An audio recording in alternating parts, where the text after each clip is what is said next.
The following podcast is taken from a live broadcast on Inspire FM. Catch a creative vibe on the Urban Cube with Sister Shamiza. Good morning and assalamu alaikum. It's 10 o'clock exactly, Monday 15th of April, and where else? It's the Urban Cube with me, Shamiza, taking you all the way up to 12 o'clock this morning. We're going live and direct, Luton, surrounding areas, Peterborough, Sheffield and Nottingham this morning. A massive big hearty salams to everybody tuning in locally and nationally this morning. Would be wonderful to find out where you are listening in from, people. Always a pleasure to find out who you are. So do join in with the conversations on the show this morning and tell us where you're listening in from as well. Mashallah. It's half term, folks. How are you catching up with the children? What are you getting up to? Would love to find out. As a parent, I'm always curious to find out what is happening around locally and nationally I can get the children involved in. So if you're doing anything interesting this morning, do share with us. I'm sure our listeners would love to find out what that is. Now, have you had a fantastic weekend? I sure have. The weather, as always, is quite unpredictable. It was slightly chilly and lots of bright blue skies, but that's not stopped families from getting out and about. It was wonderful to see the parks full of great little smiley faces and lots of parents out and about as well. But it kind of made me think of an incident actually a couple of weeks ago where I found a parent, unfortunately, getting a little bit worried because they'd misplaced their child. The little one was hiding behind the slide, but it kind of really made them panic, and it just made me wonder. I just thought of thinking of a topic for today's show. Have you ever lost your child, people? And how would you, what did you do? Yeah, it's a little bit of a testing question. God forbid anything like this happen to anybody, but that feeling of anxiety when you just misplace your child and you don't see them is awful. Would love to find out, guys, if you've had that experience, and what tips would you give to a parent really on how to keep an eye on your child, especially in this because it's half term.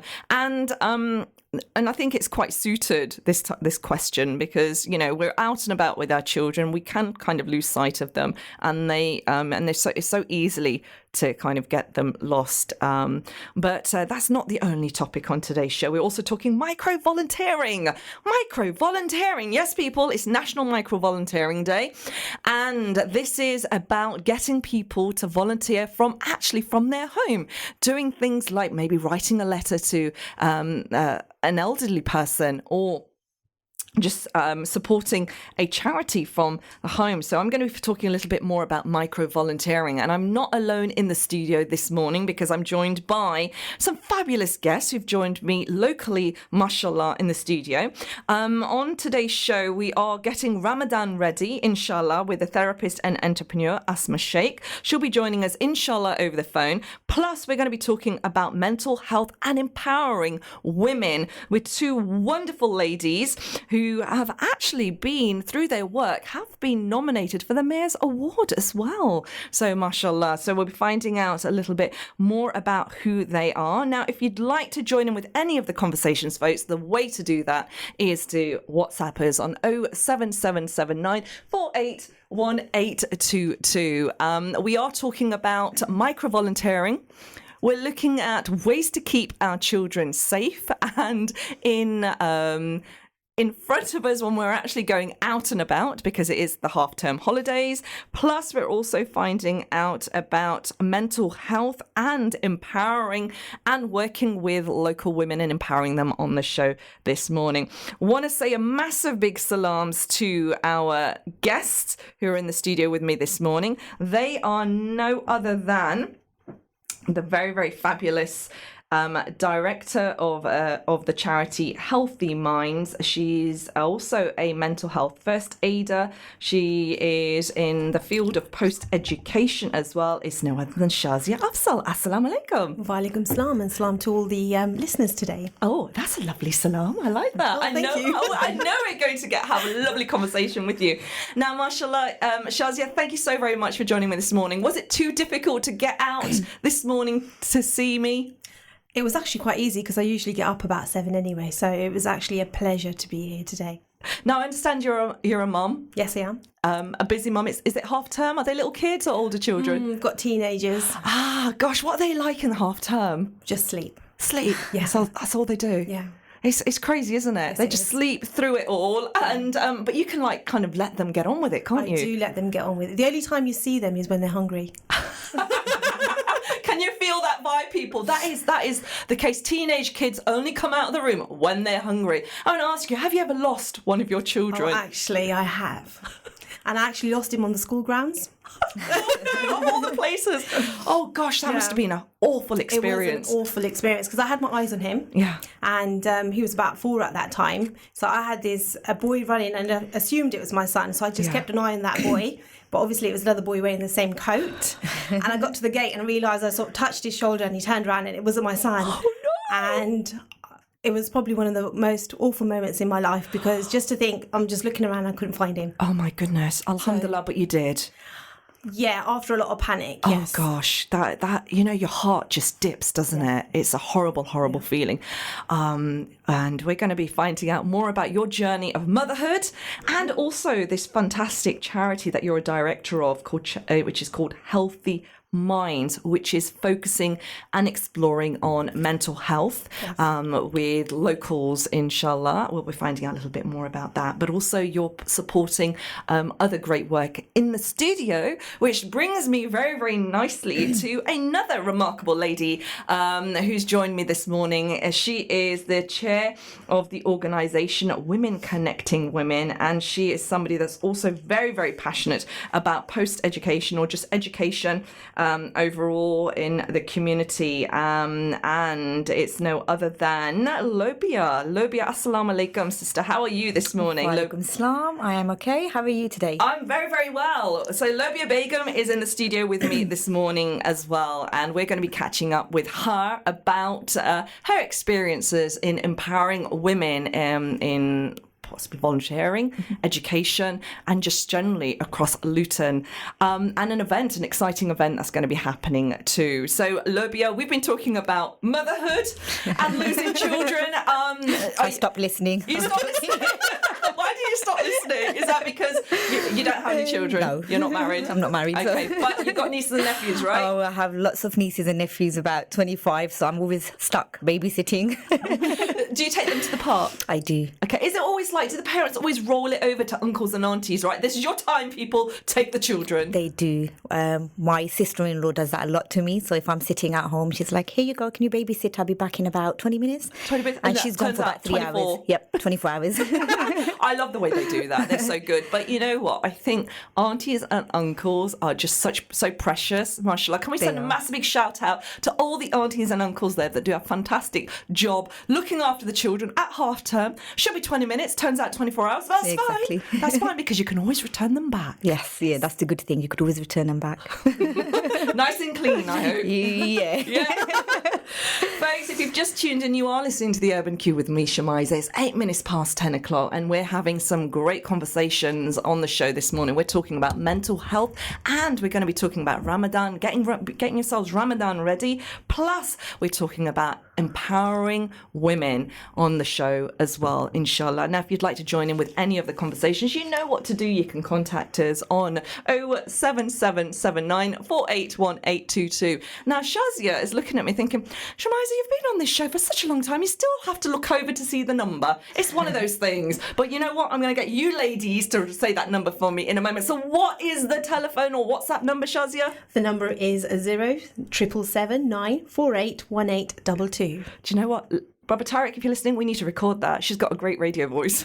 Guys, do get in touch with us on the show today. It is half term.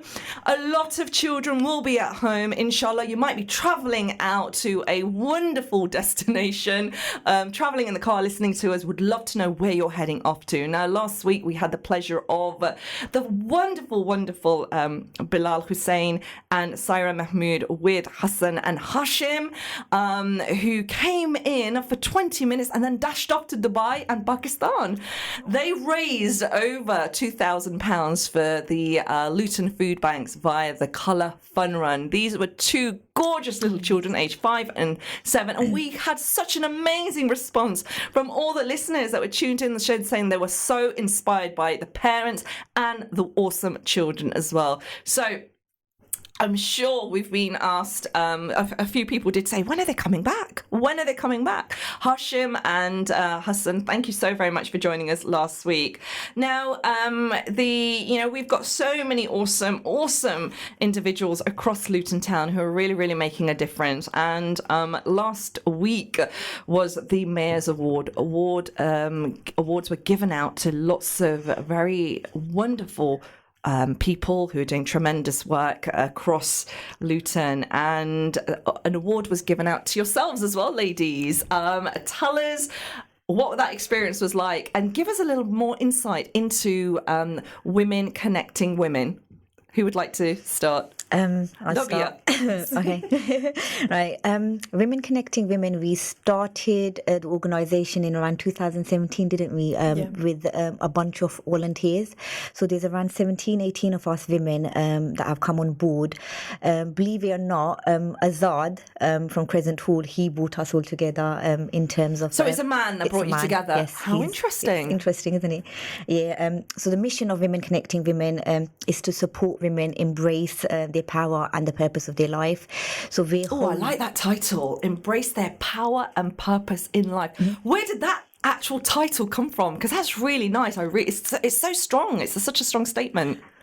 It was generated from one of the team members. Yeah. I'm hoping they're listening. They can actually text in to let us know, because we are actually quite a big group. Okay. So I'm hoping they'll be messaging in. Oh, they better be listening. I'm hoping they're listening. You know what? We need the listeners. Yes. We're empowering one another. So, exactly. mashallah. Well, I love it. Say that again. All right. The mission of Women Connecting Women is to support women embrace their power and purpose in life. Beautiful.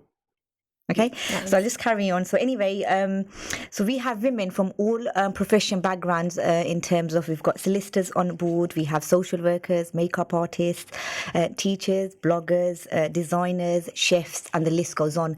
If I probably had a list of everybody's names, I could have just, and mentioned. These are all local ladies? All local ladies. Wow. How did it make you feel when you came across this list? Because we're always assuming, I mean, the media... projects that, unfortunately, the stereotype that, South Asian women or Muslim women are not, are not embracing their community, not proactive enough, not really kind of getting involved with society overall, professionally or academically. You may have heard this, you may have seen it in the press. Seen it. And then when you're in that space and you see all these women... Right. Okay. I think that's sort of a stigma that we've all kind of lived with, haven't we, in terms of the Asian women from Asian backgrounds, BAA, ME background, didn't do a lot for the community or didn't come out of their houses. But seeing women from Women Connecting Women, and we have women from literally all backgrounds, all experiences, expertise. We have housewives on there as well, and it's amazing the difference that they want to make. It's like we want to break the barriers, and we now want to come out and say, right, we can do, you can be a housewife and you could obviously be a professional at the same time. Of course. You can help the community. You could do a lot of different things. There's a lot of social enterprise prize women that we have in there who are small business owners, and we have like some big business owners as well. But it's professional backgrounds women that are now coming out and they want to support one another. And you don't get to see that a lot. There's a lot of women now are working together, and I think that's the difference we want to make in the community. We want to lead by example. We want others to follow the examples of obviously women supporting each other in different aspects of their lives. So in terms of Women Connecting Women, we do a lot of workshops. In the last workshop that we done was on skincare, I think, and it was such a successful event where we had over 70 women that came in, and the workshop was put together within a couple of weeks. I want to ask you, I'm going to go over to Shazia. Why now? Why are women wanting to kind of connect more? What has happened that has made women decide, or like Azad decide that, right, you know what, you lot need to get together? I think women have always wanted to contribute to the community, and it's just Azad has actually made it possible for us to come together from very various professional backgrounds. Okay. And we've come together and we actually enjoy. So even our meetings, we've actually connected as a group, and we have a lot of fun during those meetings, and we let our hair down on many occasions. And it's just really important to share that with other people within the community. These workshops are running free of charge, so everybody is welcome to attend these workshops. And it's not just South Asian women, is it? It's for women from all backgrounds, as long as you're from Luton. Not really. No? All women. All women, anywhere and Anywhere in the everywhere. world, yeah. Anywhere. I'm loving that vibe, Yes. that you're actually really spreading the message out and bringing other women from across the Bedfordshire or wherever they can come from to Luton as well. Why are you not just restricting it to Luton, and why are you kind of broadening it out? What is it that you want to achieve by doing that? We're embracing women from all cultures, all backgrounds. We're keeping it diverse, and we're an open door for anybody that wishes to join us. Awesome. Now, how can people connect with you if they want to get involved? Or and is there an event coming up? We do have an event coming up on the 3rd of May, which is at Crescent Hall, and it starts at 6 p.m. You can connect with us through Instagram or Facebook, which is Women Connecting Women. And we also have a number. So, okay, Yeah, if I yeah, read go it ahead. out. Yeah, go ahead. Okay, so it's 07904355318. Wow. And yes, I did have to read it. That's good. I'm loving that.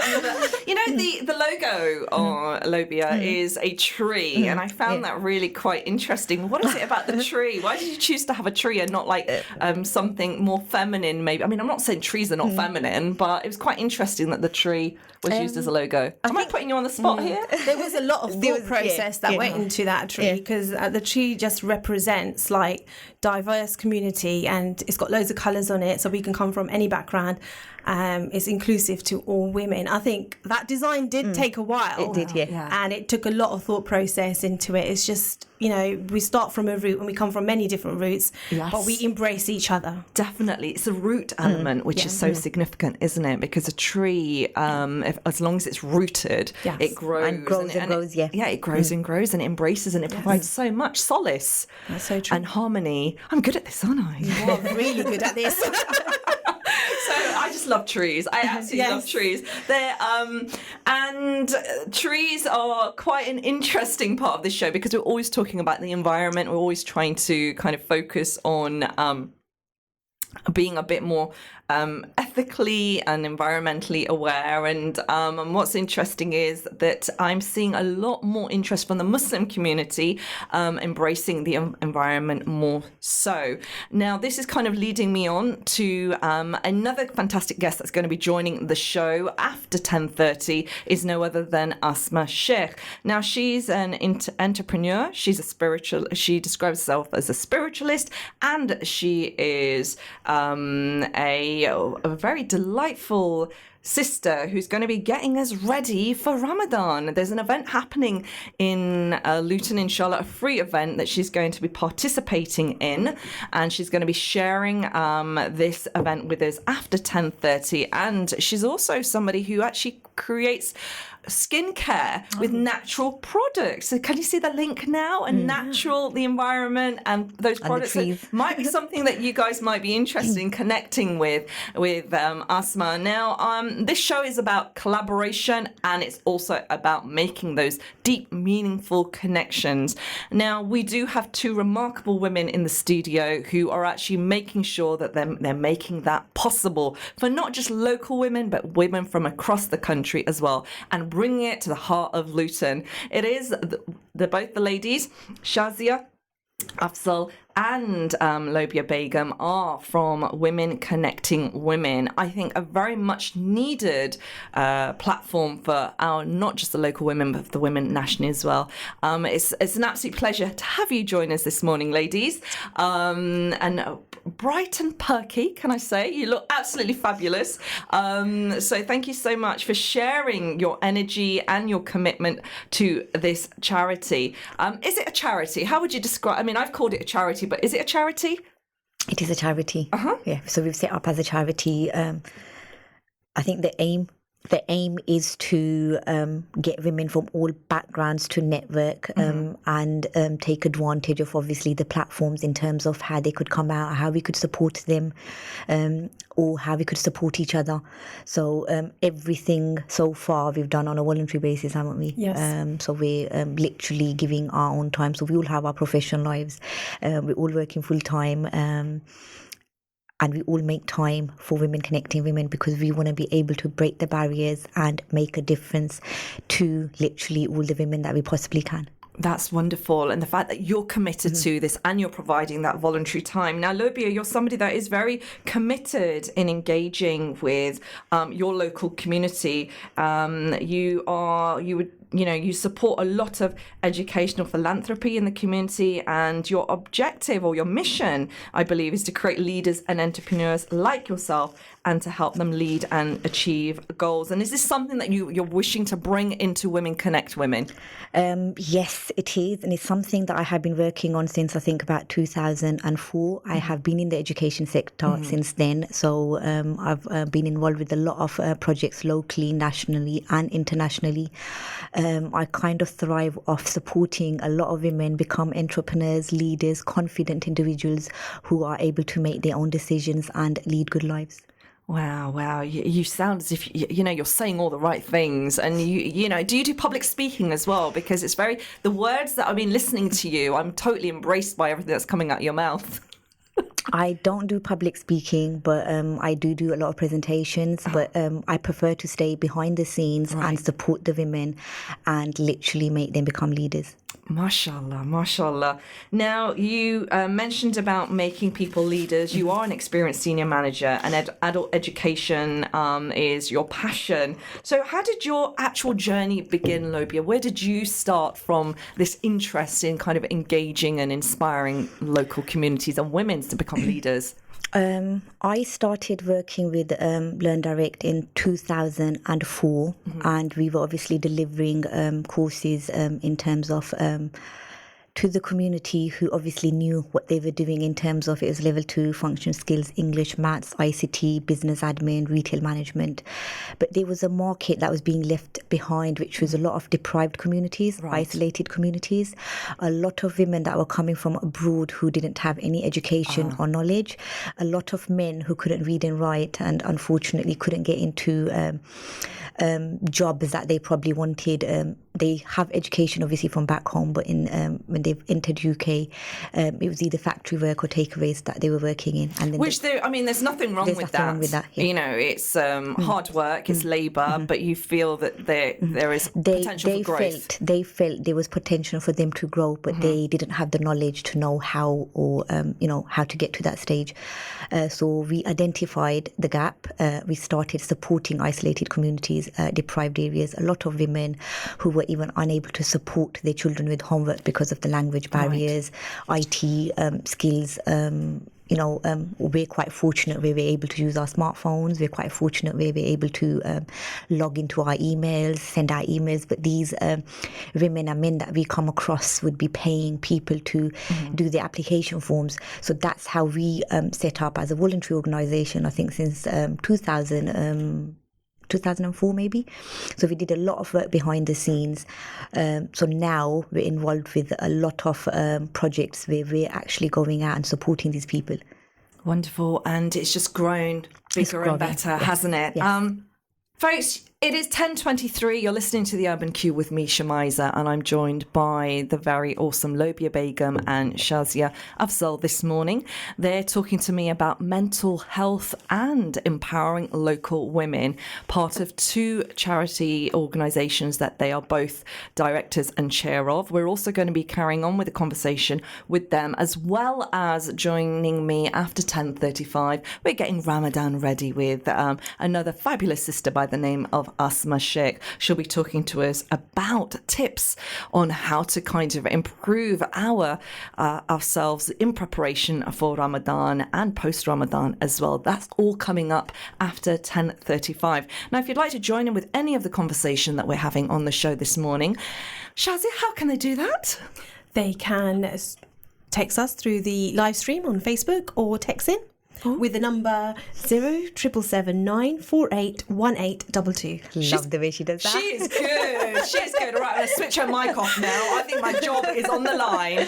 But Shazia, you're somebody that's actually very, you are also in the education sector, post-education, mashallah. And we're going to be finding out in a little bit more detail on your journey in education and what's brought you to work with Healthy Minds as well. Now, folks, we're heading off to a break. After the break, we're going to be still carrying on having some awesome conversations with these fabulous ladies, as well as catching up with Asma Sheikh. If you want to join in with any of the conversation, Shazia gave you the number. We are on Facebook Live. Do leave your comments on the comment box underneath. And we'll also want to find out, have you ever experienced losing your child, but hopefully you found them straight away as well? And what tips could you give to a parent out and about in the half-term break? It is micro-volunteering day. We're going to find out what that means exactly and how to get involved. And we'll be catching up with more creative trending stories. So catch me straight after this. Grab yourself a cuppa and see you shortly. Assalamu alaikum.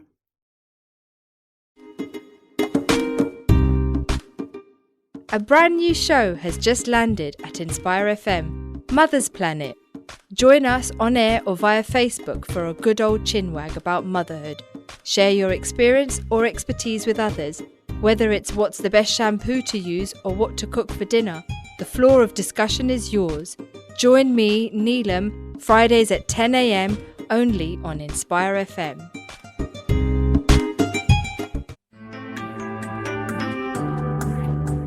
Catch a creative vibe on the Urban Cube with Sister Shamiza. Assalamu alaikum and a very, very good morning to you. It's 10:30, Monday 15th of April, and you're listening to me, Shamiza, taking it all the way up to 12 o'clock on Where Else? It's the Urban Cube Show, brought to you on Inspire FM. We're going live and direct. We are Facebook. We are also on Inspire FM 105.1 FM. We have the repeat of the show 8 p.m. You can catch us on iTunes and Spotify.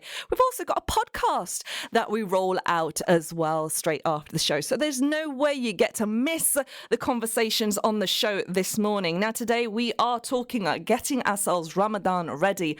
Plus, we're exploring mental health and empowering local women as well. I'm joined by fabulous guests in the studio who've been sharing their experiences and their journey on the studio this morning, and they are local ladies. I'm joined by no other than Lobia Begum. Assalamu alaikum. Wa alaikum salam. And also Shazia Afzal as well. Now, they're going to be staying with me and we're going to continue the conversations with these fabulous ladies. Firstly, I just want to say, how are you this morning? Is this your first radio experience, Shazia? Because you sounded so confident earlier on. Yeah, this is my first radio show, so... Yes. Wow. Hard to believe. So I hope it's not going to be the last. And is this something that you would like to kind of nurture, encourage the women as part of women empowering women, Lobia, to kind of maybe get more involved in, like, more public speaking out there and sharing their stories? 100%. I think there should be more women that could come out and obviously become public speakers, have the confidence to speak to individuals, people in front of platforms. That's one of the aims of our Women Connecting Women, where we want to create more leaders and obviously get them to become public speakers. Wow. And this is like wonderful music to my ears. Halal music. I just need to say that because it is Inspire FM. And this is what I absolutely love to hear, that, you know, we're getting women, encouraging, providing those platforms. And it's also kind of encouraging to take that ownership of the narrative as well. Now, Shazia, is that something that you're hoping we're going to see a change come about, where women are really, really taking control? I think we're already seeing it happen, because women come from various skills. They have a lot of background knowledge, and as we've seen over time, they're embracing it. And Women Connecting Women are doing a fabulous job, and we are open to any members that wish to join us, and they can do that through our Instagram account, which is Women Connecting Women, or our Facebook page, which is Women Connecting Women. Now, there's no reason for you not to get in touch with Women Connecting Women. You know, it sounds super, super exciting. You have an event that's happening as well, and that event is when? That event is on the 3rd of May at 6 p.m. at Crescent Hall. I think we have a few tickets left over. So if you are interested, get in contact with us. We have a telephone number as well, which is 07904355 So do contact us. Yeah, it sounds super, super awesome. Now, if you've got any questions, people, and you want to participate, find out more on what's going on and see if there's any service that you might want to provide, is there potential for that? Shazia, for people to kind of, women to come get involved and sort of participate and create their own workshops? Yes, we're always looking for empowering women to come along and share their skills with us. Now, as we're on the topic of empowering women, then I am really, really sure that the next guest that we have over the phone this morning is not shy from doing so. She is actually holding workshops across the country to prepare us for Ramadan. And it's basically preparing your mind, your body and your soul for the blessed month. I'm talking about no other than Asma Sheikh. Now, Asma Sheikh is a therapist, entrepreneur, and she's a spiritualist. She is a mother who's using her unique style of spiritualism and healthy living to make a difference. Now, she's also the co-founder of Fit Lounge, an ethical company producing delicious nutritional bars and natural skincare range to revitalize and uplift your skin. Gosh, she sounds like somebody up your street, ladies. What do you think? She sounds fabulous. She does, doesn't she? So she is participating in workshops across 3 cities, 19th, 20th and the 21st of April. And I believe there's something also happening in Luton. And she's not doing it on her own. She's actually doing it with her sister. Do you think it's time? Do you think we need to hear a little bit more? Yes, please. Definitely. Assalamu alaikum, Asma. Wa alaikum assalam. How are you? I'm super, super well. Now, I know you've had an interesting weekend because you were participating. Participating at the Muslim shopping festival in London. So thank you so very much for joining us this morning. How are you feeling this morning? Oh gosh, I'm a bit knackered, but alhamdulillah for another day. Alhamdulillah for another day. Mashallah, mashallah. And it's wonderful to hear that you're somebody that's a mother, an entrepreneur, a successful entrepreneur, and a speaker as well. Share with us this exciting event that's happening. All right, I just go back a tiny bit. The reason why, alhamdulillah, our workshops and seminars work very well is because of our professionalism and also life experiences together. Women often want to hear, a practical solution for problems or daily things that we have going on, and because Fit Lounge is actually more than just a business or anything. It's sisters who went through transformations themselves. So going back like 15 years ago, me and my sisters, we were like 150 kilos of huge women. Oh, mashallah. And we went through a transformation. Then we became personal trainers. Then we became therapists. So when we're talking to our sisters and our clients, we're talking with all our heart, absolutely knowing where they're coming from, how they're feeling. So, it changes everything. So what we are doing now, inshallah, we're running a tour called Salam Ramadan.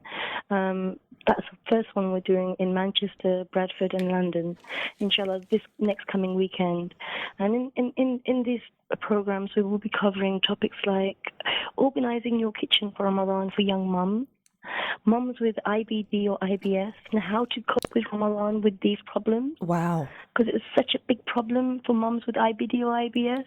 And there's so many women with Crohn's disease as well, and they don't know how to cope in Ramadan. It's such a stressful period for them. We kind of dismiss all of that. We do, we clearly do. So it's wonderful that you're able to cover this because, I would never have thought. My sister, who's part of who's part of the nutrition and also is a co-founder of Fit Lounge Nutrition, is actually an IBD sufferer. She has Crohn's disease extreme. That's what made her a nutritionist. Right. That's the reason why she became a nutritionist, to see how she can cope without going into a junky diet.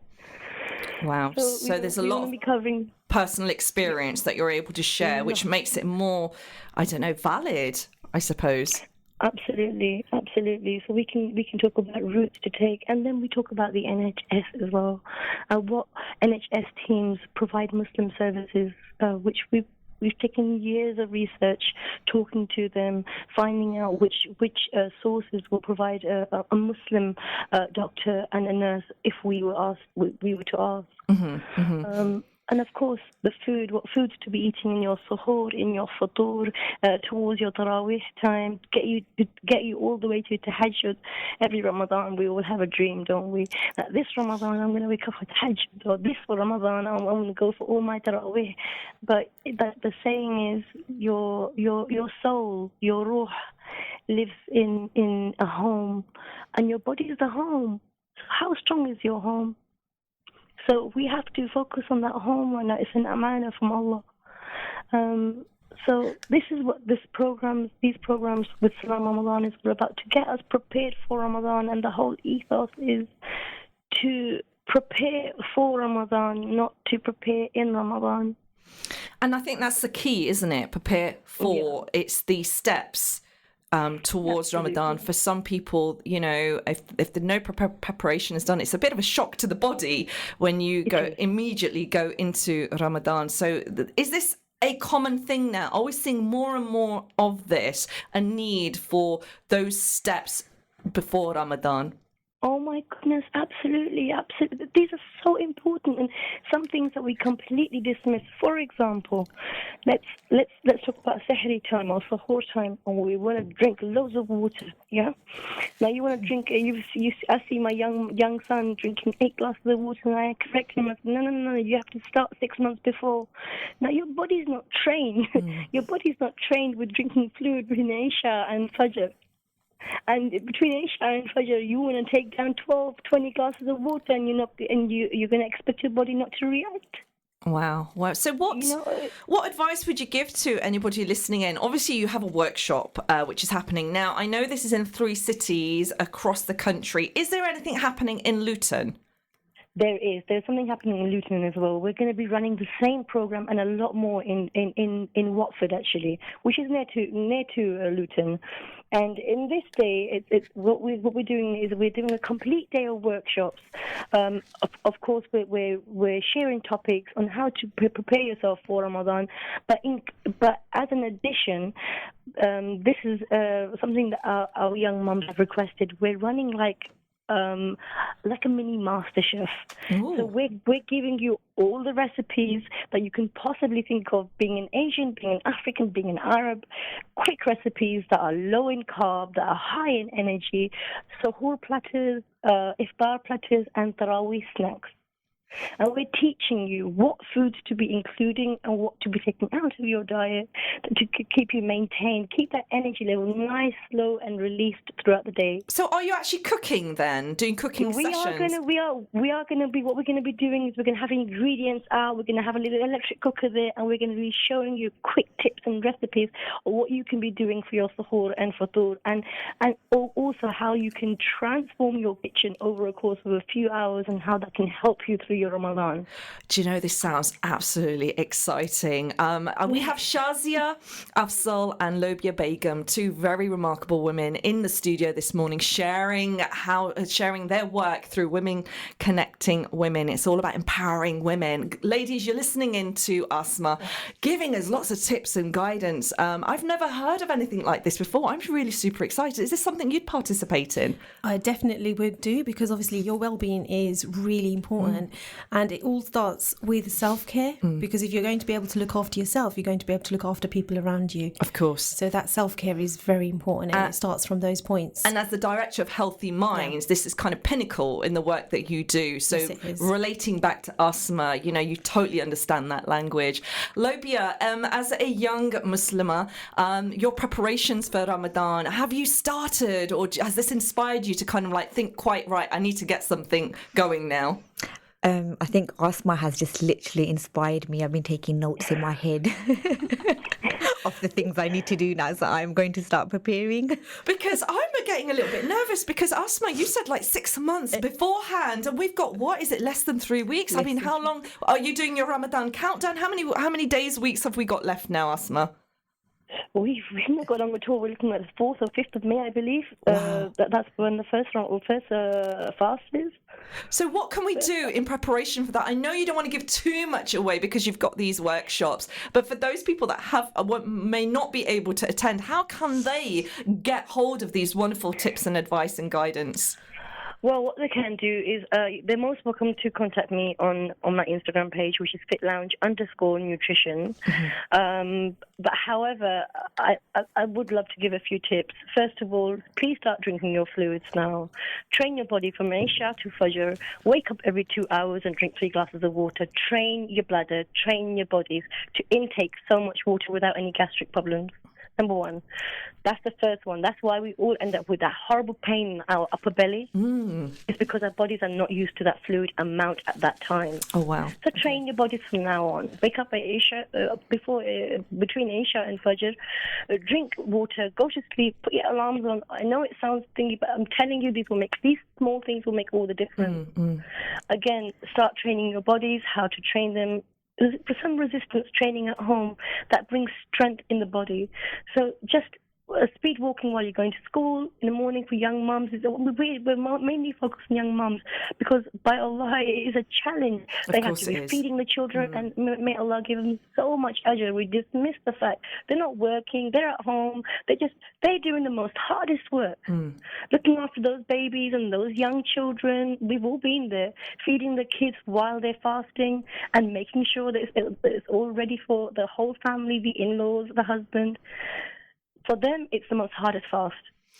SubhanAllah, I'm so glad you are recognising that and the fact that, there is empathy for the struggle that these sisters are having, and inshallah, may they be rewarded for everything that they do and they commit to. And it is, goodness me, I mean, like Shazia, your children are teenagers now.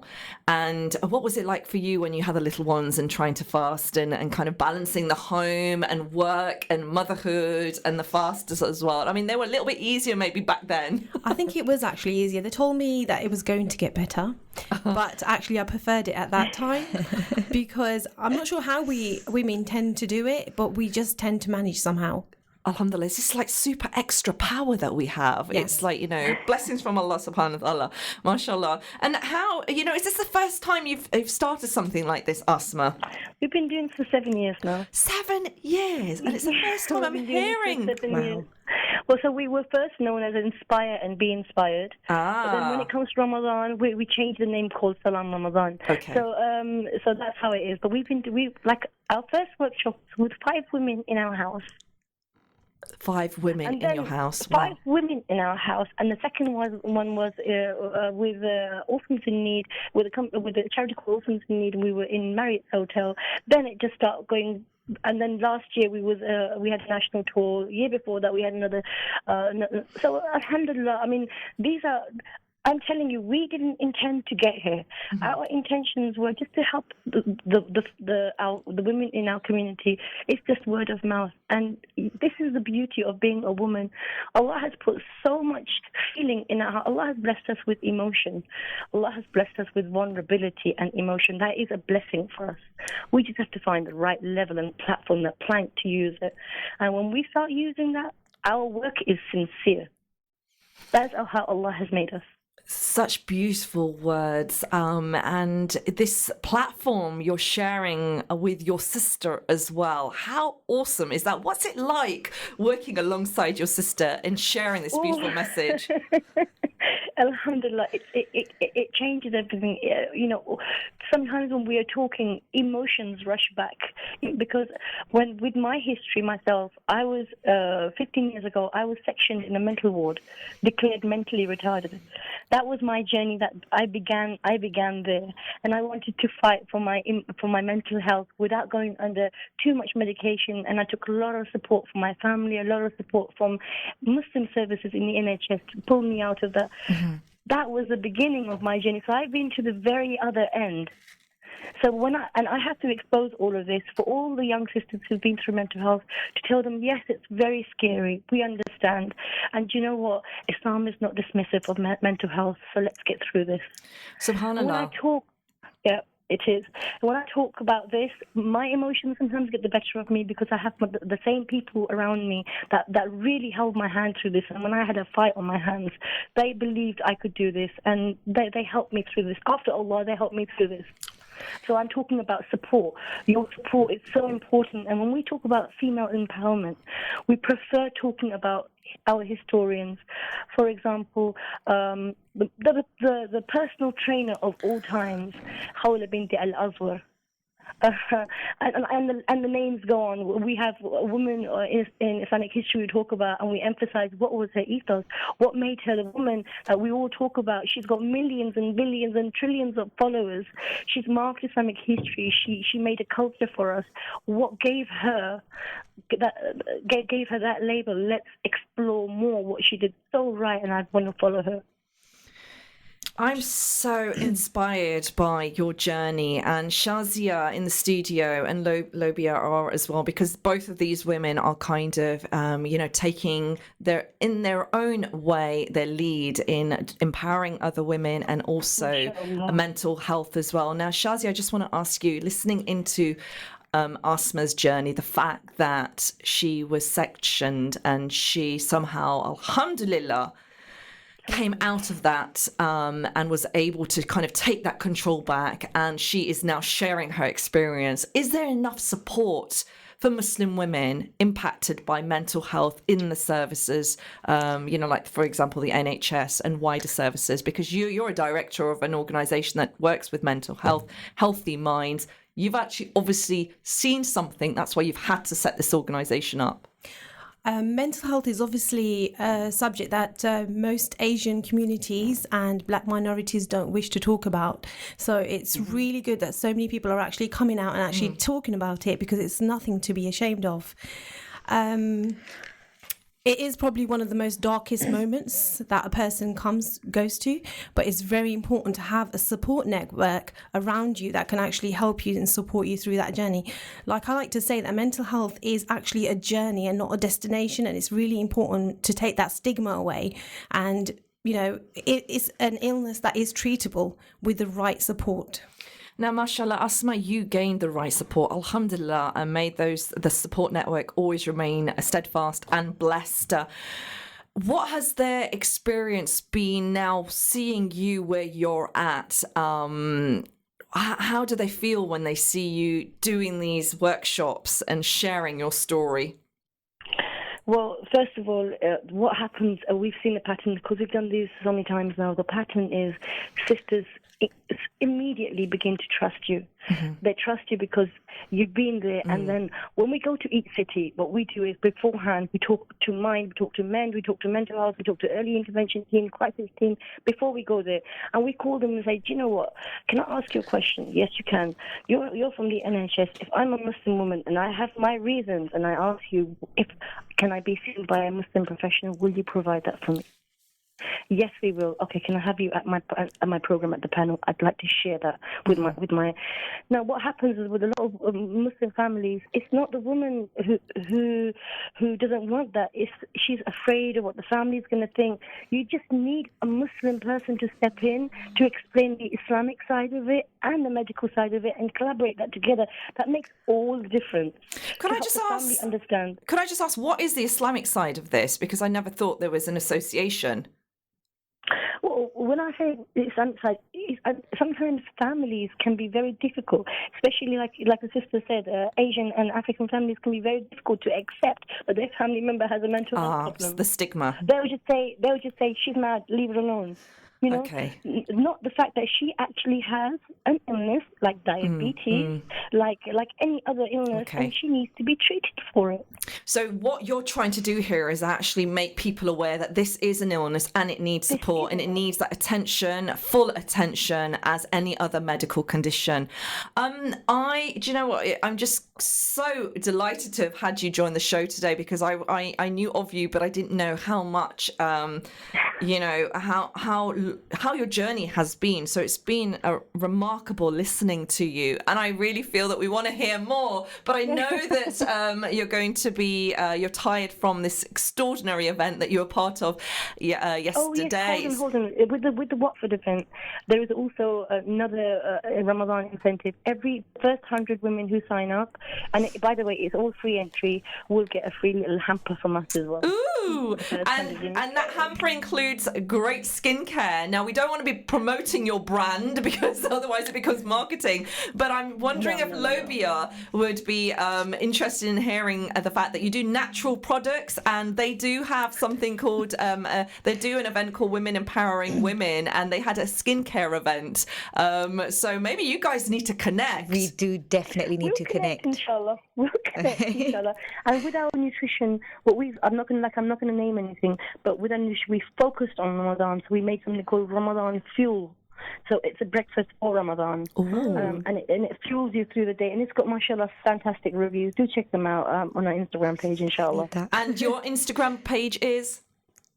FitLounge_nutrition. Wow. So, folks, if you want to get the know-how on how to prepare yourself, get Ramadan ready with nutritional breakfasts and great workshops, then you know what? You need to get onto that page, inshallah. It's been an absolute pleasure, Asma, you guys joining me this morning. Thank you so very much. And one more time, how can people connect with you?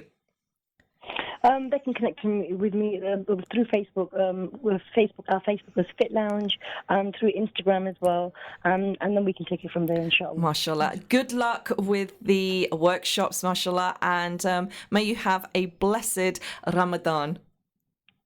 Thank you so much. Jazakallah khair. So very welcome. That was the very awesome Asma Sheikh, who has joined me this morning after a very productive weekend at the Muslim shopping event. And she's been talking to us about getting prepared for Ramadan, workshops and all sorts. And she was also sharing her experience as somebody that was actually sectioned for mental health and how she was able to get through that and be the successful woman that she is, mashallah. And she is sharing that journey with as many people that want to listen, alhamdulillah.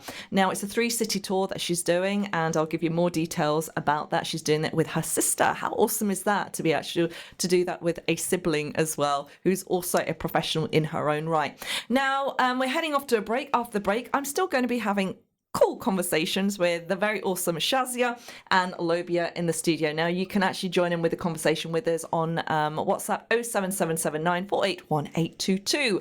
We're asking, have you ever lost your child?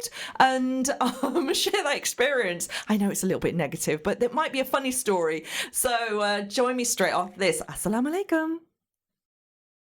You're listening to an Inspire FM podcast, making available our popular programs from our daily broadcast on Inspire FM. Catch a creative vibe on the Urban Cube with Sister Shamiza. Good morning and assalamu alaikum. It's 11 o'clock, Monday, 15th of April, and you're listening to me, Shamiza, taking you all the way up to 12 o'clock on Where Else? It's the Urban Cube, of course. Thank you for staying with us and allowing us to keep you company this morning. We are talking mental health, empowering women, and getting ready for Ramadan. Yes, Ramadan is only 2 weeks. I think it's May the 5th, I believe. It's not far away. And we had the pleasure of being joined by Asma Sheikh, who is an entrepreneur, therapist, and a spiritualist who is very passionate about engaging women and especially young mothers in preparing them to Ramadan. She's doing workshops across the country. The nearest to us is Watford, and she has just been sharing her experience of being actually sectioned in for mental health and how she managed to get through that and to be able to kind of manage her life back again. Now, if you want to catch any of that conversation, then please do go catch the repeat of the show, which is 8 p.m. this evening. Now, we are also on Facebook Live. Now, I don't know if I've just been told that possibly you're not able to hear that. So if Brother Tariq is listening, could you kind of sort that out, please? But we have had some messages on Facebook Live. I just want to say a massive big salam to Shanaz Ayub, who has basically pointed out that it's actually the Easter holidays. It's not half term. It's actually the Easter holidays. I don't care, love. It's holidays. Whatever it is, we're on holiday. Yay. Let's not be so precise. Now, she is actually in court listening on an earpiece. I don't even know if she's allowed to do that. And I don't even know if I'm allowed to even say that. But thank you so very much for tuning into the show. It's super awesome to know where you're listening in from. Are you listening from court? I've got a giggle. Or are you listening in from whilst driving, listening to us on the radio, or are you listening to us on, well, I don't know about Facebook Live, but on the web or just audio? It's would love to find out from you guys. Now, I'm not alone in the studio. I am joined by my very awesome guests who are local ladies. It's Lobia Begum and it's also Shazia Afzal. They are both very passionate about empowering local women through the work with women empowering women. Yeah, is that correct? Have I got that right? Yes, yeah, that's right. And also mental health with a charity called Healthy Minds, which is led by the director of that charity, Shazia Afzal.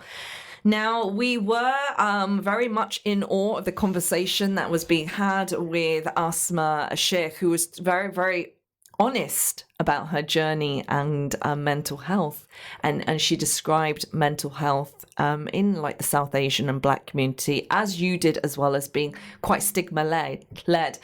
Shazia, your work with mental health is something that you're very passionate about as the director of Healthy Minds. I mean, could you resonate with anything that was said by Asma?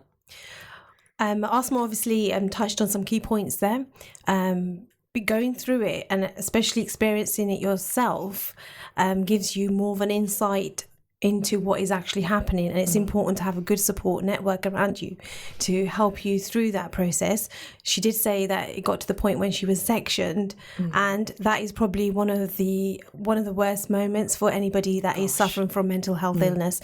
It's really important to fact it out that it is actually, mental health is an illness, just the way that if your hand was cut, you're going to treat it. So if there's an emotional, mental situation, it's important to treat it, because if you're not going to treat it, things are just going to get worse. In your charity that you're the director of, Healthy Minds, what is it exactly that you're trying to kind of inform the participants or those that are interested in finding out more? Okay, so what we're doing is we're actually running some workshops, and through those workshops we're raising awareness on the signs of mental health, and then we're looking for resolutions on that as well, and we're also signposting you where required. Okay, so it's not just conversations you're having with people, you're also putting them in contact with the relevant services. Yes. And it is really important to have that transition. Is it specifically for, say, the Black and South Asian community that you've created this charity? It's for everyone. It's really important to be open. We've got an open door when it comes to mental health illness, and we are open to anyone that has any questions. We can be contacted through Facebook, Instagram and Twitter, and we have a contact number that I will be sharing later on. And it's a free service? It is absolutely a free service. We come from many professional backgrounds and we work on a voluntary base. So we take time out to make sure that we are running Healthy Minds and the right people are being connected with. Why did you feel there was a need for you to set up this charity? Asthma actually triggered something, which I'm not sure if I would like to talk about. Okay. But when you experience it personally, it becomes more, you become more compassionate because you understand where a person may be coming from. Thank you for that. I can see, that really personally resonated with you. But then it says a lot about your work and your passion and conviction for making sure that this service is being met by those people that need that support. Now, it is still considered quite a stigma. I hope that anybody listening into the show this morning will feel a little bit more relaxed and comfortable in kind of connecting with you.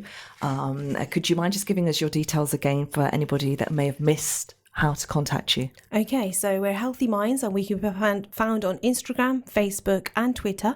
Healthy Minds with the L is spelt as a number 1.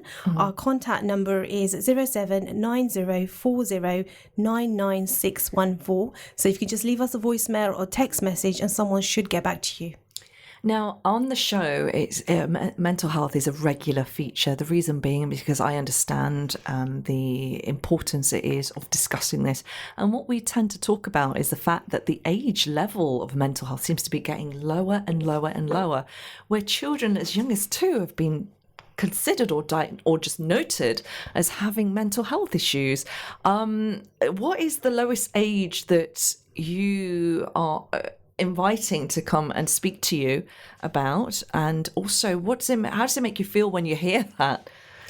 I think it's sad to hear that so many people are being affected at such a young age. But I think it is social environment. They have a lot of pressure. I mean, me growing up as a child, I didn't really have all the pressures of social media around me. Yeah. And I think children nowadays, they don't have many interaction skills because they're so involved with their devices, and they feel they're interacting, but it's not interacting, because human interaction is really important, and they're lacking in those spaces. It's like that emotional intelligence, being able to read eye contact, read body language, read expressions and facial expressions, which is not Android. And also the fact that we're seeing quite limited linguistic skills from young people as well, because of the pressures of social media. Now, Lobia, you are the chair of Empowering Women. Connecting Women. Do you know what? I should know this by now, right? And one key thing that I think is really important is making sure that we have relevant role models for the younger generation. Now, there was a research suggesting that young people are not drawn to traditional role models or traditional heroes anymore. For example, say a doctor or a firefighter, but more so to YouTube stars. Is this something that you're hoping that, that your work will enable and encourage more young women to see that there are other role models around you, and that we're not limited, just because we're Asian, we don't fit those spaces? And that's something definitely that we've been speaking about. We've 100% want to go down that route where we see a lot of women that are young women that are getting influenced by a lot of social media platform influencers. We want to be able to now create women, obviously, in terms of with Women Connecting Women. We're doing a lot of other projects. I am personally involved in a lot of other projects where we've actually created young entrepreneurs, haven't we? They're young women who we want them now to lead and showcase their success to other women, that yes, we are confident, we are able to come out, and it's not a label where Asian women have to just stay at home and there's stay at home, basically. So you can actually be a housewife, and at the same time you could have a career, and at the same time you could look after your family. There's a lot of inspiring women within Luton who have actually come out of their houses, and they are doing a wonderful job.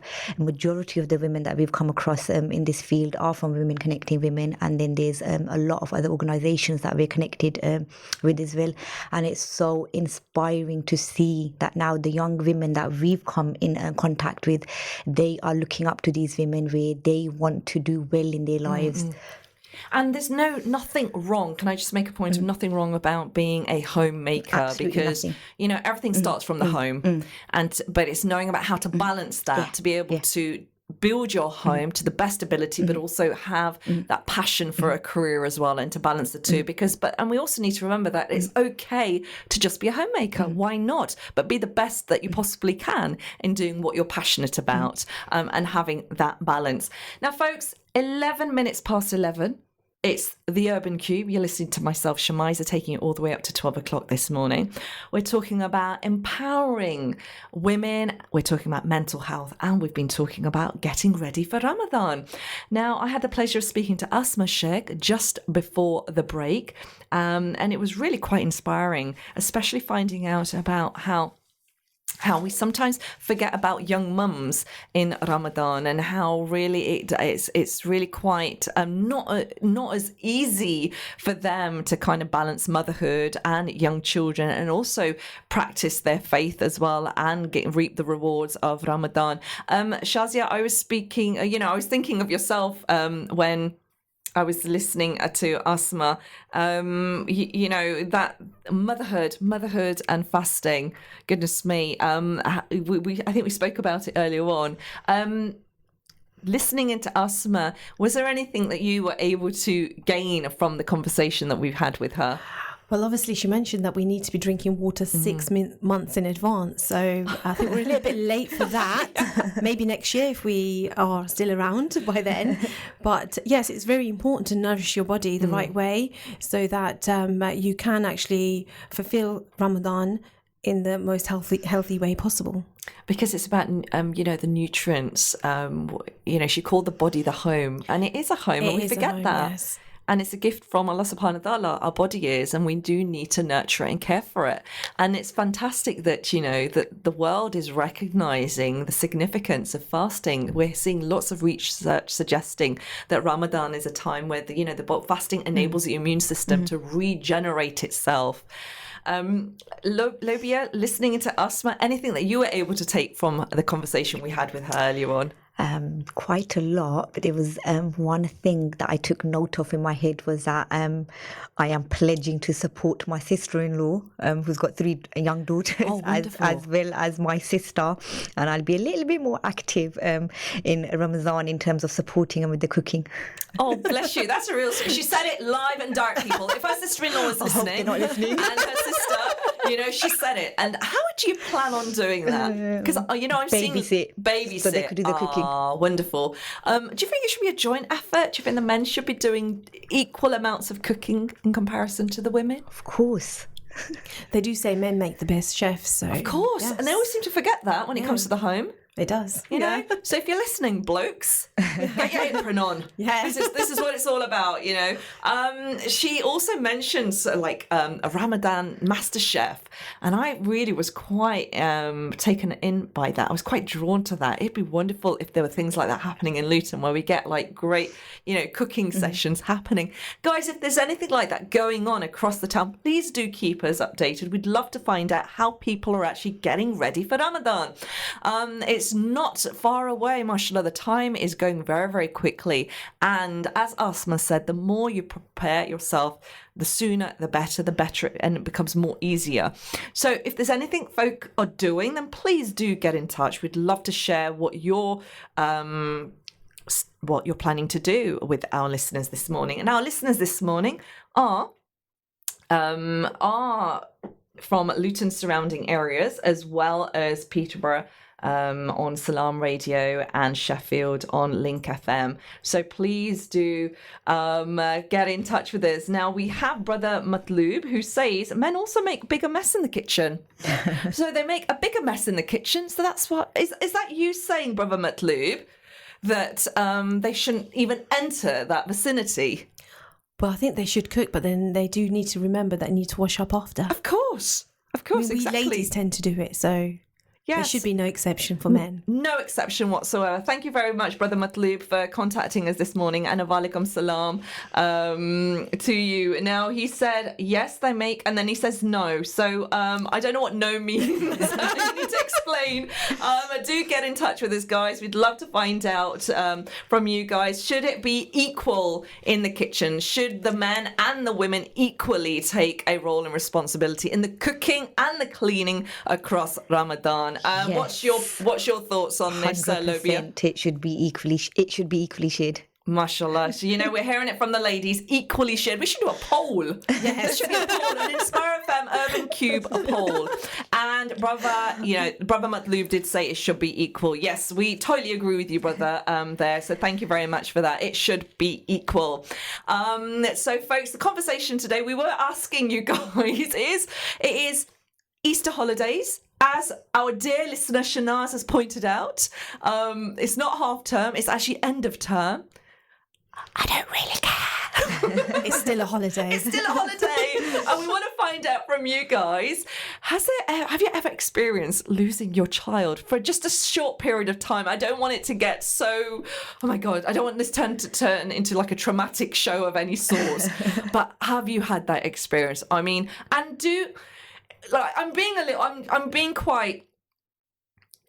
I'm taking a chance here because I noticed that, my children's father, he was not very good at keeping an eye on the kids and they would always get lost with him.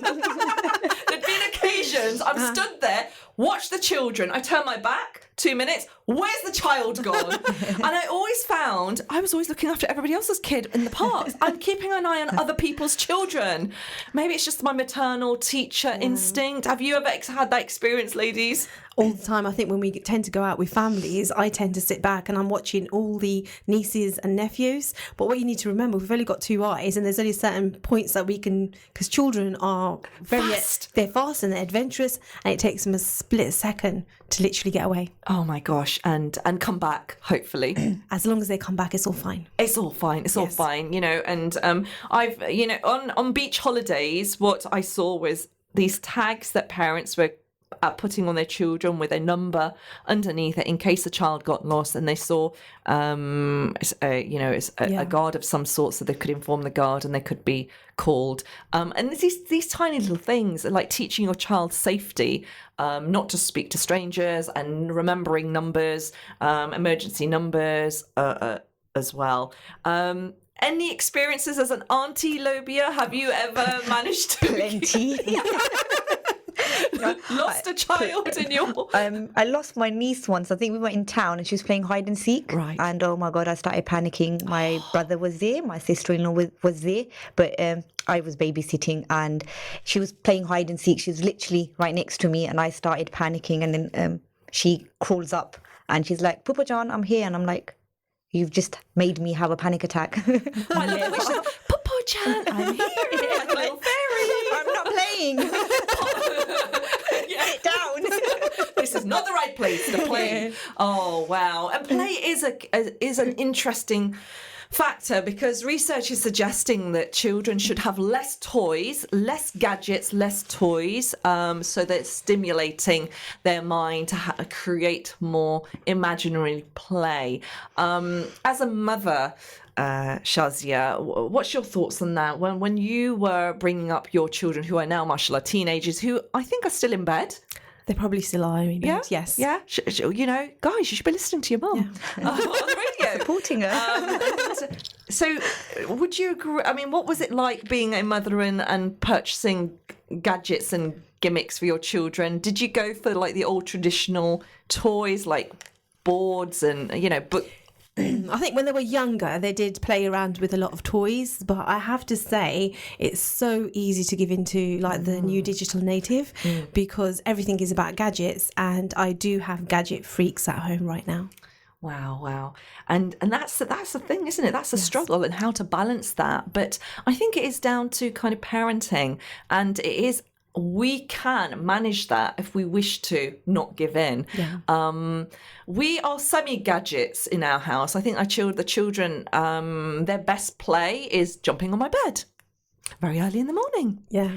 And they all seem to like doing that. And if there's anybody that's willing to give a free mattress, I would really like a new one. Because but then that's play, and I encourage that. I'm really, do you know what? I get so happy when they actually sat around watching the TV. Yeah. This is something that we would stop. We were always told TV's bad for you, square eyes, TV's bad for you. Actually, getting them to sit down together to watch TV is like, moment. Yeah, it's that family time. Yeah. It's important. And it's like crazy, isn't it? What we thought was bad for us is actually turning out to be quite a relief. Toys as a child, did you, or your nieces and nephews, Lobia, what's the last toy that you gave your niece or nephew? I tend to buy them a lot of games that they could actually play with their siblings or family. Oh, nice. I kind of helped my sister-in-law put a little bit of rules together in terms of like, there should be limited time for these children, obviously, on their gadgets. So when it's pooper time, I go home and it's like it's poopy time, and for 2 hours they're constantly playing with me, and I'm like, guys, I need my time. But then I don't mind spending that time with them because But I you know. did call it pooper time. No, they call it pooper time. Bless. I was forced into the pooper time. You sound like an awesome pooper.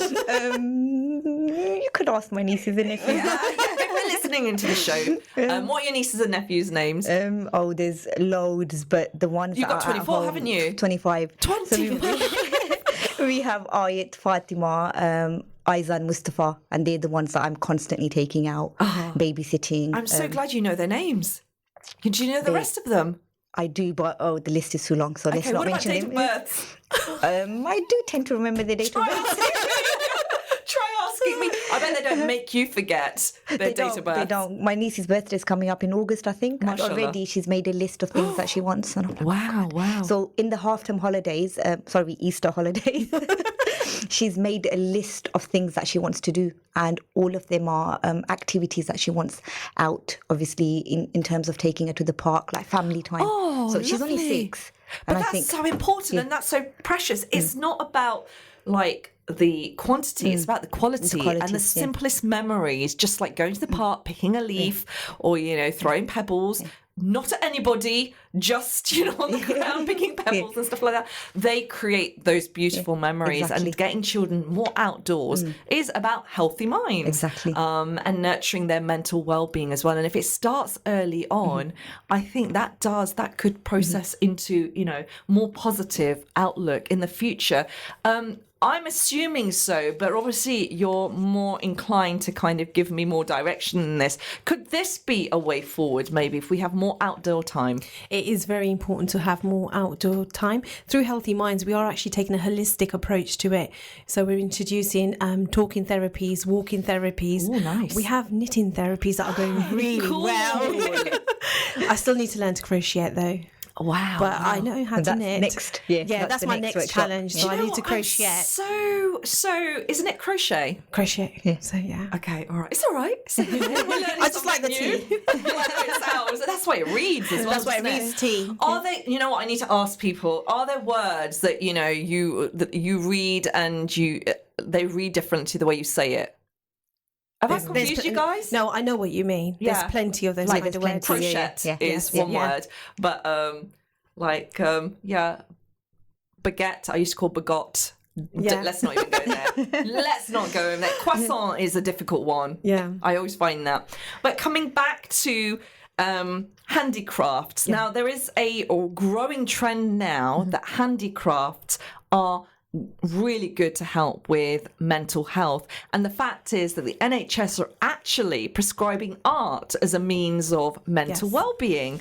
How does that make you feel when you hear that? And the fact that art is a great tool to kind of help people manage their mental health? I think it's really important that people can actually express themselves onto paper through paint or colouring or just drawing, because it's a form of expression that you can do without a digital device, and it's important to be able to express yourself. And it's that slow process, isn't it? You're taking time out. Yeah. You're really concentrating on one area, and you're just nurturing that. So Yeah. I'm so delighted to hear about the learning walks, the knitting, and the crochet that you're doing. And this, I think, it brings people together and it creates conversation, and it is about uniting people and having those conversations. Folks, we're heading off to another break. You know what? I'm tempted to knit. Yeah, you should start. You should have brought the knitting needles in. We should have done. Do you know, I couldn't even knit. Shazi has now taught me how to knit, and Wow. we've implemented that for children now as well, and it's amazing because you're just sitting there knitting away. It's really good workshop. It actually uses a different part of your brain, so it's very therapeutic. Very therapeutic. We're going to be talking about more therapeutic activities straight after the break. Do not go away, folks. Please do stay. Join us with the conversations that are being had on the show to share with us any of your tips on getting Ramadan ready. And are there any interesting therapeutic opportunities across the town that could help with mental well-being? Now, after the break, still joining me is Shazia and Lobia. So don't go away. Stay with me and catch me straight after this. Assalamu alaikum. We are young. We are powerful. We are female. We are Muslims. We are Sisters Speak, destroying the stereotype of stigmatized Muslim women. Join us live every Tuesday from 6 p.m, where we discuss our opinions on current events and issues we feel are important and relevant. So tune in on 105.1 FM or Facebook Live and catch our podcast on iTunes or Spotify.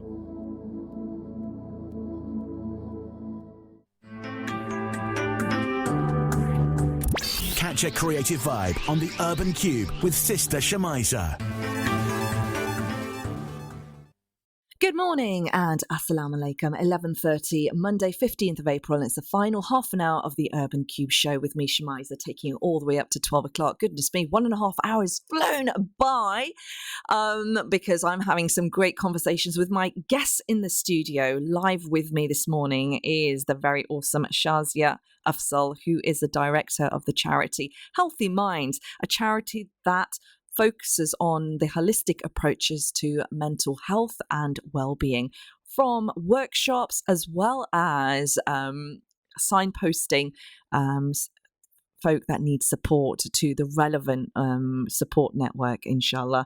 Thank you so very much, Shazia, for staying with me this morning. It's been an absolute pleasure finding out about the work that you're doing, and something that's very, very kind of dear to your heart. But I wanted to kind of find out a little bit more from you. You know, you're giving out a lot of energy, a lot of time, a lot of compassion, because it's a voluntary setup that you have. But what do you gain from it?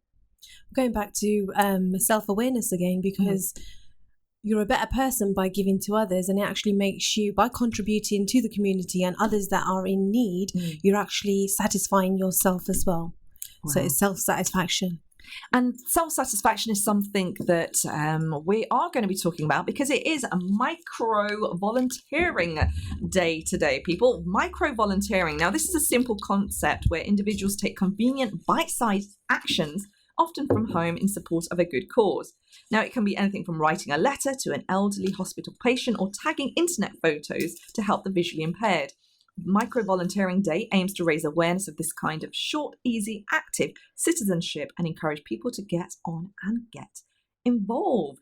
So, if you were to micro-volunteer, what would you want to do? Now, the ladies in the studio today are not shy from volunteering. Their work is consistently about volunteering. Now, another lady in the studio that's doing that is no other than Lobia Begum. Now, she is a chair of Women Connecting Women and is a volunteer on this awesome platform, which has been founded in Luton.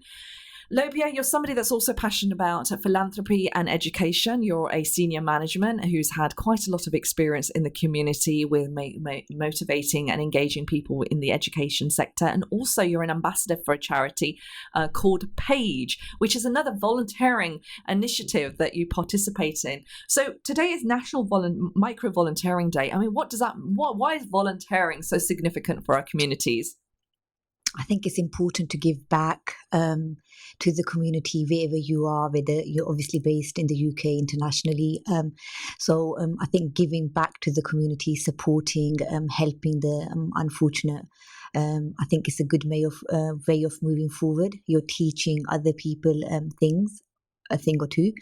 So I do think it's important to, even if you could give an hour of your time to somebody, even if you could sit down with an elderly, any kind of act of voluntary work is obviously counted as charity. And I think it's so important to learn from different people, different sectors, from everywhere, basically. So it's quite a broad thing, isn't it? It's not just about giving something back to others, it's also gaining something. And it's that kind of like self-satisfaction.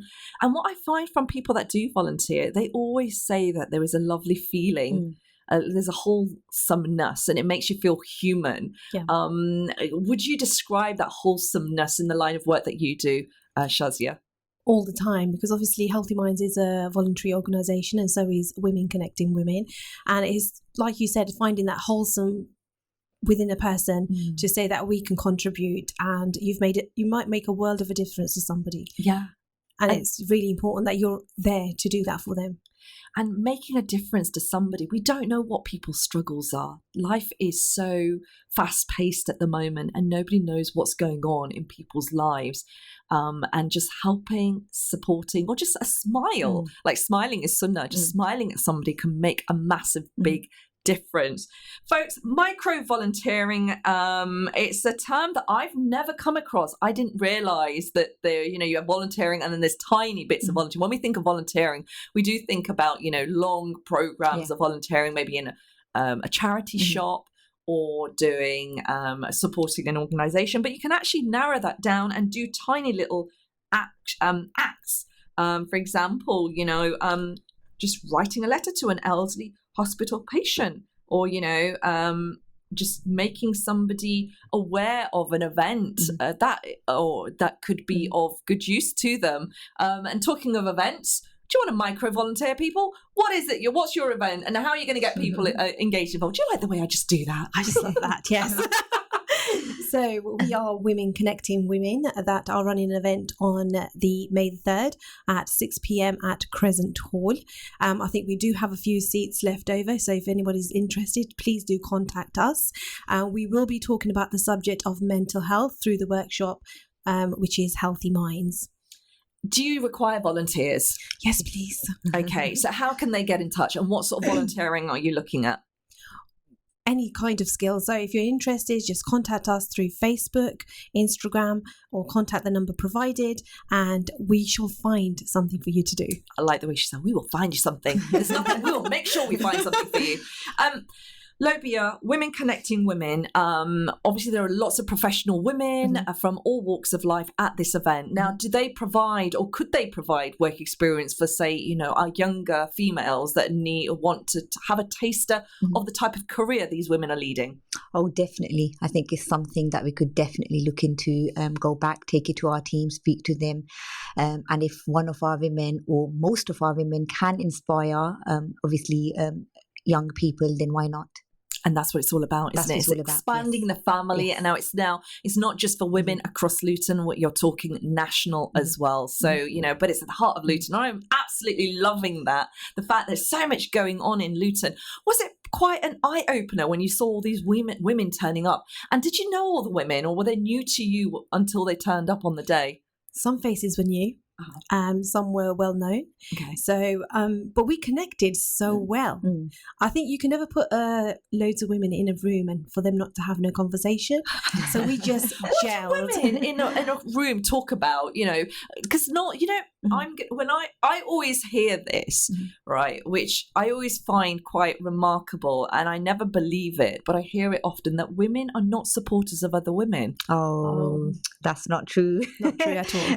That's not true. That's something that I think we've changed. Do you think the men have made that up? Maybe. I'm not saying anything. But alhamdulillah, we Women Connecting Women and a lot of other organizations that we're involved with, all the women that we have on our team come from loads of different profession backgrounds, and it's amazing how everybody is supporting one another. It's such a support network.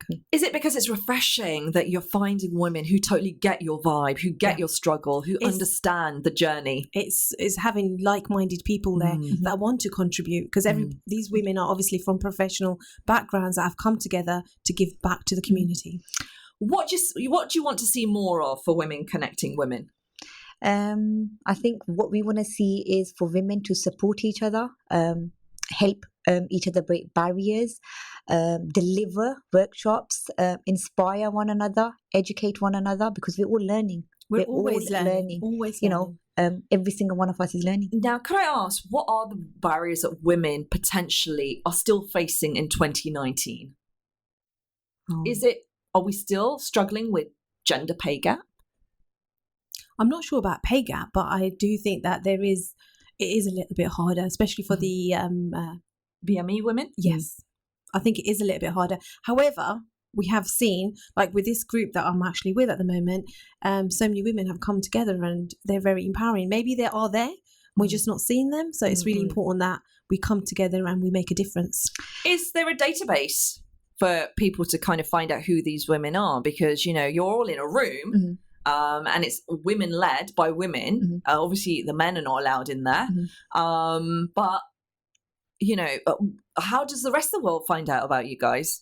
We're on quite a lot of social media platforms, aren't we? Okay. We obviously aim to put all of our profession profiles on as well, hopefully soon. So you would know exactly who we are, what we do. Majority of on our social media, it kind of gives you an insight to who each member is. That is the next step. So we've got plenty of events coming up. There's a lot of women that obviously we're connecting with as well.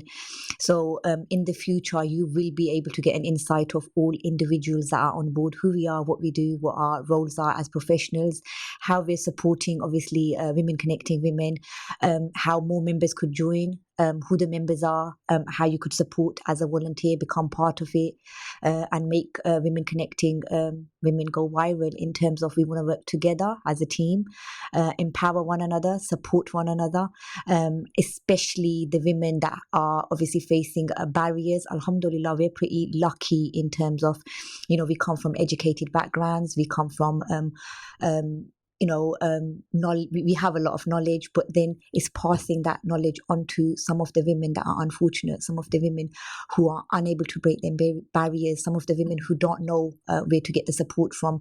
It could be the most smallest little things in terms of, filling in an application form, for example, for these women that are unable to read or write, because there is some cases that we're still facing where women don't know who to turn to or where to get the support from. Right. So through our workshops, through our other projects, they are finding about who we are, what we are, how we could support them.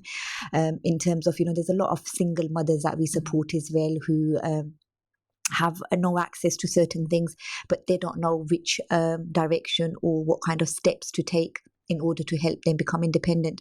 So, like a little example I can give you is that, we've, as an individual myself, I've supported women set up their own small little businesses, or, even becoming like a makeup artist, for example. And that's an income coming in for them. It might be small, but, for someone like maybe, for some of us, we think, okay, it's small, but it's helping that individual woman who's probably a single mother who's struggling. There's loads of, obviously, plenty of cases. We're also doing like weekly food kitchen in one of our projects. And tell me about the weekly food kitchen. That sounds interesting. Okay. We do a weekly food kitchen at Empowering Education on Dalla Road. And, sometimes we get a lot of people that are in need of food. Sometimes we get one or two people, but it's their individual stories, how they got to that stage, how we can support them, where we're supporting them. So we've got plenty of volunteers supporting us with that. We've got a lot of sponsors that sponsor the food as well. But then it's actually people having to walk in where they feel embarrassed that, hang on, we've lost our job, or certain things have taken place in because their lives. Poverty is one of the it kind of escalate. Well, poverty impacts mental health. There is a definite connection with that. And it could be like a financial issue that they've had, and it's led them to becoming literally homeless, or they've suffered some kind of something in their lives where they've ended up on our doorstep. And every week we go through a different story, and we just sit there and giving that time. One of our service users came in and sat down, made him a cup of coffee, and he's like, you know what, it helps just talking to strangers about the struggle that we've been through. Yes, we're living in shelters now, this is our story, this is what's happened, but then it's helping them get back into work, or skilling them, or giving them a skill. So I think it's so important for the whole community to come together and support these individuals. Why in the UK are we suffering in terms of, why are they suffering from poverty? Why are they becoming homeless? What are the issues? But I think if we kind of locally engage people and locally support each other, there's a huge difference that we could make. I know, like some of us are supporting, obviously, charities internationally. There's a lot of international work that I do as well. However, going back to the community within, I want to make sure that as a team, together, we're making the difference in the community and supporting these individuals. It's strengthening the foundation, isn't it? Yeah. If we strengthen our community, then we can grow better, and we can build a strong, support network for the next generation. Mashallah, I want to ask you, ladies, is there anybody from Women Connecting Women that has really stood out to you guys? Are there any, I know I'm putting you guys on the spot, but you must have come across somebody and thought, wow, she really inspires me. Well, I'll just say Tina Turner, and then she'll know who she is. Okay. Go on.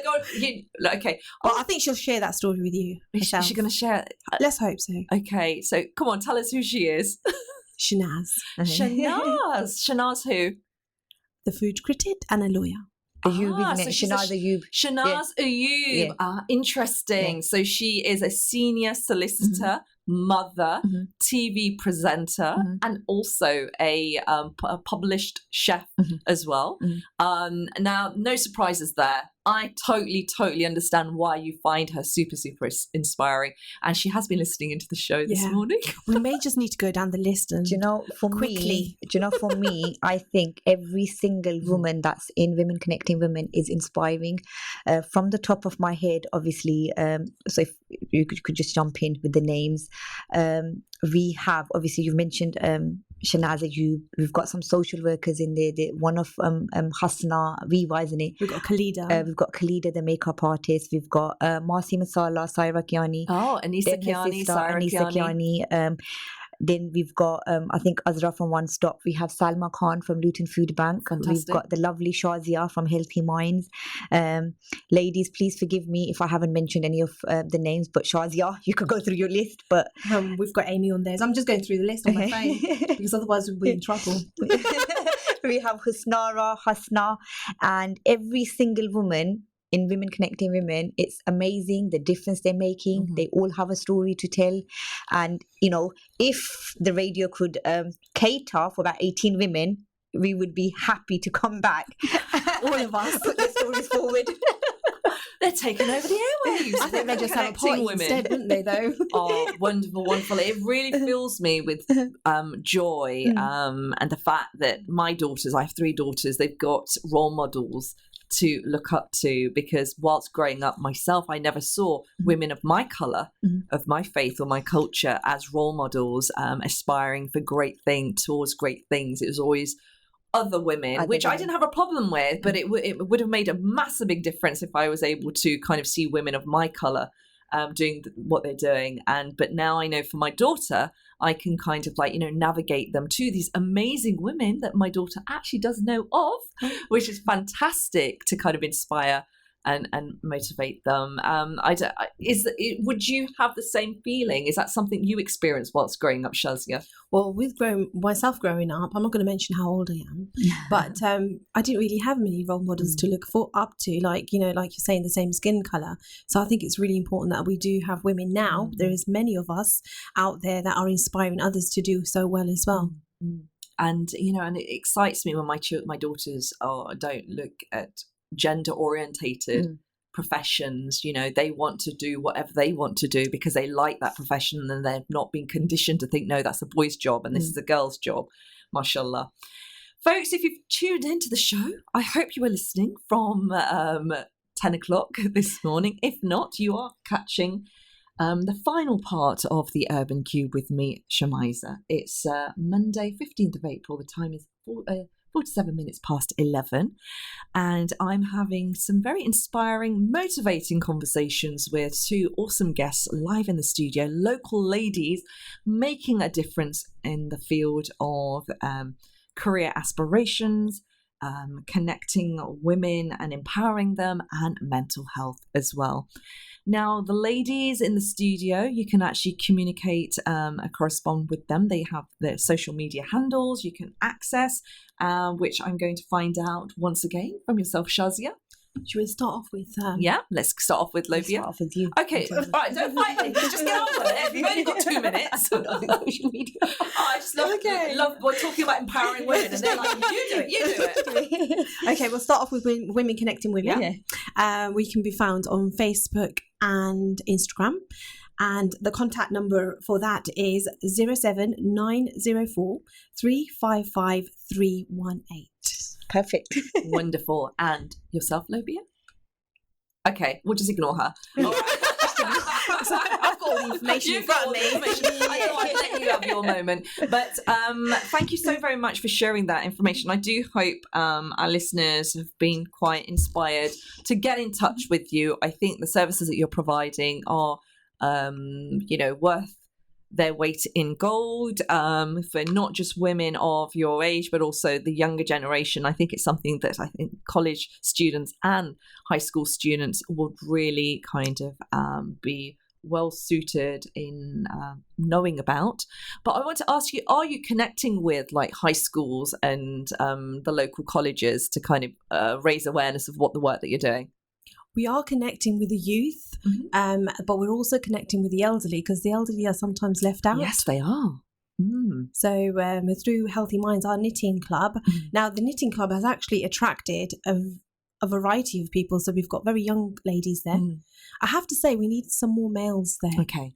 Because it's important, because I do know that men knit. Oh, they do. And I've seen, lots of social media posts that we've got, actually a record-breaking crochet 11-year-old. 11-year-old. Yes. So it's the dexterity and the concentration and the focus that, is quite manual, but quite relaxing as well. So really anybody and everybody, so that it shouldn't be kind of gender-led. Yeah, I think through Healthy Minds, we are supporting men, women, youth, and then we have Women Connecting Women, where again, we obviously got a lot of women on board who can then go out, because every woman that we have on Women Connecting Women, they have their own professional jobs as well as other things that they're doing. So we're connecting together and then taking everything that we're learning together into our different aspects of our professionals, or even in our general lives as well. So it's the organisations literally working in collaboration, because it's really important. Now, this level of collaboration and organising lives, I want to ask you, ladies, how do you balance it all? Shazia, you're a mother, you're in post-education, you're also a mental health first aider, you're a director of this company. How do you balance it all? I'm not quite sure. However, I don't feed the kids, so maybe that may explain it. They say I can't cook. So. Oh, bless. So what do they do then? Do they? I do feed them. They just say I don't feed them. So bless. And how many children do you have? I've got 3. Mashallah. And are they in the education? Are they in studying? No, not at the moment. One's inspiring to be a boxer. Ooh. And the second one's working as a plumber at the moment, and I still have one in school. And I really like the fact that they're not traditional areas that they are in. As in Asian parents, it's like, typical, you've got to go to university, you've got to be this type of person, but he's doing something quite manual, which has a lot of money in it. So and the other one is using his hands for a different type of work, boxing. Yeah, I think as an Asian parent, obviously I would like a doctor, but we need to remember that we need to let them live their lives and their passions, because it's really important, because it is their life. It is, and it's the bills that they have to pay. Yes. And hopefully, inshallah, they'll be paying yours as well. Lobia, how do you balance your work? I'm a workaholic. No joking. No, I'm alhamdulillah, I make my time for myself. I'm working, I'm supporting others. And, like you said earlier on, when you're helping and supporting other people, the contentment that you have within yourself is amazing feeling.